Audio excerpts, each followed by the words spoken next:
Hello and welcome to Fresh Face One Shots. My name is Joey. I'm Jacob. And today we are back with the Uncanny X-Men by Gail Simone. This is issue number 26, the start of our next story arc, Who's Been Sleeping in My Bed, Part 1.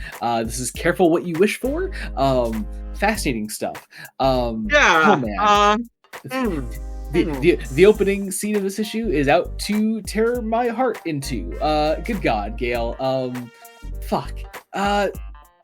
There was just, I genuinely teared up at this first scene. That sounds ridiculous to say. The opening scene made me tear up.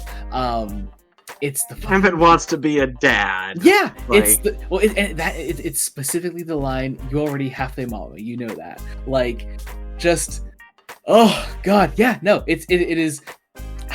I love a found family dynamic. I love that coming together very naturally. That has come together very naturally. What I love even more is our characters actually acknowledging that. I fucking love that.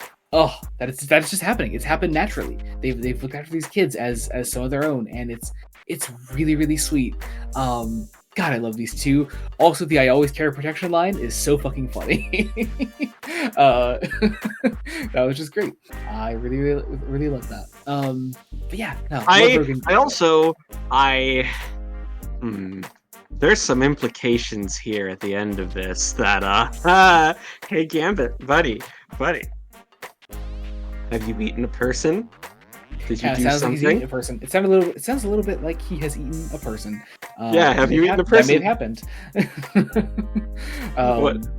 What's going on, buddy? Like, I love just the underlying tension underneath all of the sweetness. Because it can be difficult to for any story to be like, oh, to balance that. And I think I really like this underlying tension. The whole thing is, Gambit and Rogue stop a woman from being mugged by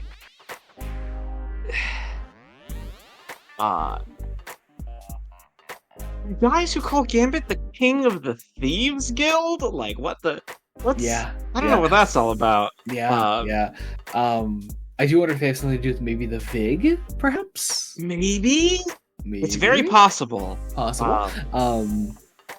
And also, there's the direct calling him. What I'm assuming is some kind of translation to cannibal, because this is Kent Ball, and that sounds like cannibal to me. Sounds a lot like cannibal. This is I can tell this is not going to be a Gambit-centric arc again, but we're not losing these threads, and it's probably going to get worse. In the meantime, however, we are back at Haven House. We have a nice little scene between Jubilee and Nightcrawler here. And then we get... maybe not a great time. Look, I just can't see, and as much as I don't want to call it out, I just can't see the phrasing of something like ransom dreams, jitter dreams without thinking of the Sandman. I don't want to, but that's just... I want to. That's also, I hate to say it, the paneling here is also very Sandman-esque. It is. Yeah. The Sandman is unfortunately an amazing comic. All of our outliers are having nightmares. We're learning some of these things we definitely didn't know before, right? No. Jitter. Yeah. Hi, Jitter. The ransom thing is all familiar. We know all this already. We all know that. Yeah, it's just expanding on it slightly and more just a reflection of his insecurities. Jitter's new, though. This is a whole new scene for Jitter. We've never seen anything like this before. We've had it implied. We've had it implied from the very beginning. We've never seen the scene though, which is There's once again that comment on. I always remember just early on one of those amazing early scenes from this run, with Rogue talking with Jitter about their speech and how that is a part of their identity. I really like that. Really, really cool stuff here. The Death Dream flashback is also new, I believe, right? We haven't had this before. His brother? Little brother. Which we learn is the reason why he is Hotoru, because it is a mispronunciation of his name by his dead brother. Yeah, and there's some implication that his brother's death is probably blamed on him. Yeah. And the jitter thing, I believe, is all we've seen. The Calico stuff. The Calico stuff, I think we've seen before. I think this is all. The Calico stuff is the one that isn't adding much, but it is a significant reframing though, and I find that important. It's significant reframing, and there's just the general.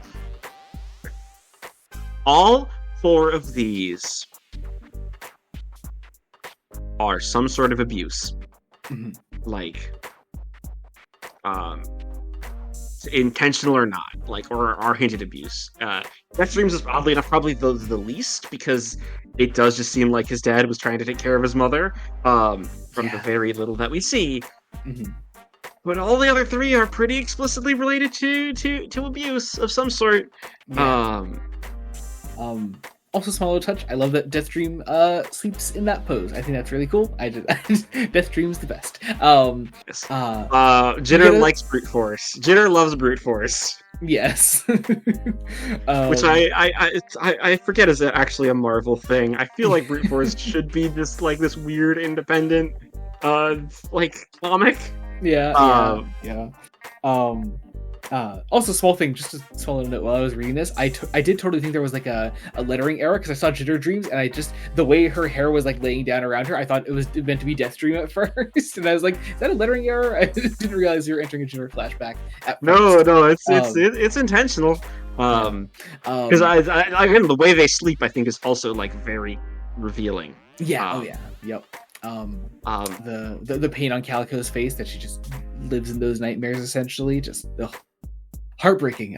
We do get a small break from the heartbreak though, for a sweet little scene between Nightcrawler and Mackenzie, as she comes to apologize to him. I don't know why she needs to apologize to him, honestly, for all the stuff with Mutina.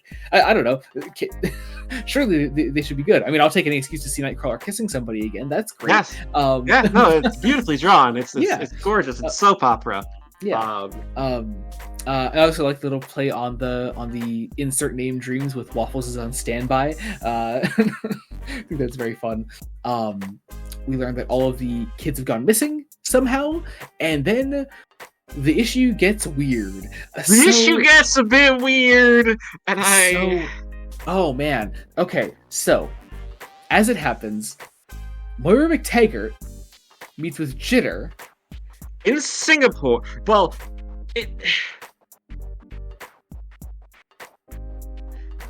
the Outliers are sent home, and it's very weird. We get this idea of Ransom then being watched by Cyclops, being recruited as a quote-unquote normal X-Man, I suppose. Yeah.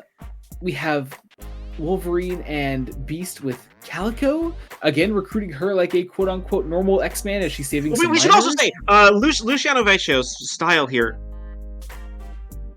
outside of the Jitter one, gets intentionally a callback to John Byrne, Dave Cockrum. It gets, and I'm curious as to why the Jitter one doesn't. Yeah. Because it is fascinating. We get a sequence of Deathstream being saved by Nightcrawler.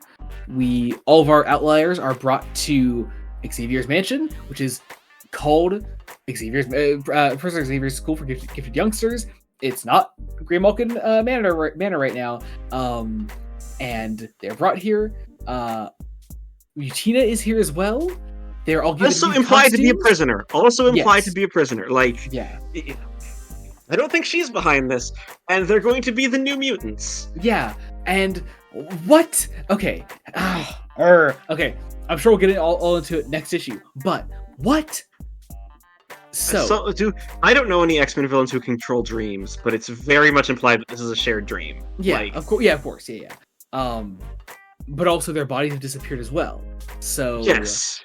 I'm not sure what we're doing with that either. I just I'd have to go back and look at all the arcs as groups, but it does kind of seem like someone has been switching back and forth between arcs that are focused on one side of the Uncanny X-Men and another, like with Outliers and then original X-Men. So I find that really interesting as well. So now we are clearly in our Outlier-centric arc. Very excited for that. Very excited to see how Mutina ties into this as well. That'll be fascinating. But I guess we'll see. We'll delve into that next time. Yeah. But if you enjoyed this, be sure to check out other Fresh Race one-shots we do. We cover Superman by Joshua Williamson, Wonder Woman by Tom King, Batman by Matt Fraction, and of course this. We also did our coverage on the Uncanny X-Men Annual #1 recently. You can check that out. That came out probably 2 days ago at the time of this coming out. Otherwise, there's the main podcast, Fresh Race Comics. At the time of this coming out, we have recently put out an episode on World of Flashpoint featuring Batman. Our next episode is the first 2 volumes of Earth 2 by James Robinson. We're in the middle of a DC Elseworlds block. It's all kinds of fun. There's also our Patreon, patreon.com/Blood Studios. You get all kinds of fun things there, like early Star Trek reviews, exclusive Star Trek commentaries, Fresh Face extras, bad movie commentaries. If you're not into any of that, there's a general support tier. It's only $1 a month. There's the cadet tier. It'll get your name down below on every video we put out. People are seeing it, see your name down there, see you're a cool person, and they will want to be a cool person too, and they will join the Patreon. Otherwise, our link trees are down below. Our socials are there. You can follow us wherever you want to follow us. Thank you all so much for watching. Until next time, this has been Joey Morgan and Jacob Licklider. Goodbye. Goodbye.